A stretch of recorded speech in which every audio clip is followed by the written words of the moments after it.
Here's what I think about the PlayStation 5. Let's start with the console design.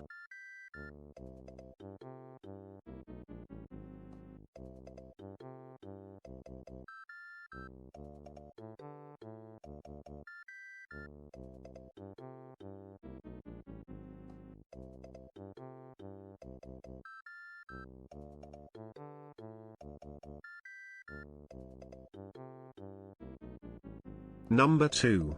Console performance.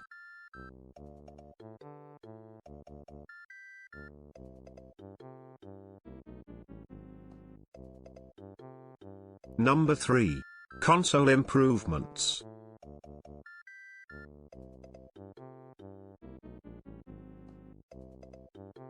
Number 4. Console capabilities.